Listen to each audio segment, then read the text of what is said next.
இலங்கைக்கு தென்கிழக்காக வங்காள விரிகுடா கடற்பரப்புகளில் விருத்தியடைந்த ஆழமான தாளமுக்கமானது இன்று அதிகாலை 4 மணிக்கு மட்டக்களப்பிலிருந்து சுமார் 200 கிலோமீட்டர் தூரத்தில் நிலை கொண்டுள்ளதாக வளிமண்டலவியல் திணைக்களம் எதிர்வு கூறியுள்ளது.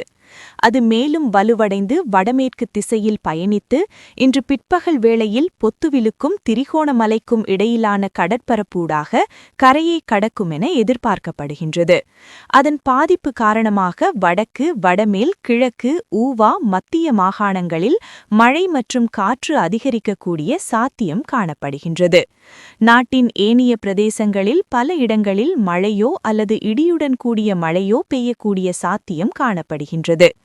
வடக்கு, வடமத்திய மாகாணங்களிலும் மாத்தளை, திரிகோணமலை மற்றும் புத்தளம் மாவட்டங்களின் சில இடங்களில் 100 மில்லிமீட்டர் அளவில் பலத்த மழை பெய்யக்கூடும். அத்துடன் கண்டி, நுவரெலியா மற்றும் மட்டக்களப்பு மாவட்டங்களின் சில இடங்களில் 50-75 கிலோமீட்டர் வேகத்தில் பலத்த காற்று வீசக்கூடும் எனவும் வளிமண்டலவியல் திணைக்களம் குறிப்பிட்டுள்ளது. இடியுடன் கூடிய மழை பெய்யும் வேளைகளில் அப்பிரதேசங்களில் தற்காலிகமாக வீசக்கூடிய பலத்த காற்று மற்றும் மின்னல் தாக்கங்களினால் ஏற்படக்கூடிய பாதிப்புகளை குறைத்துக் கொள்ள தேவையான முன்னெச்சரிக்கை நடவடிக்கைகளை எடுத்துக் கொள்ளுமாறு பொதுமக்கள் அறிவுறுத்தப்படுகின்றார்கள்.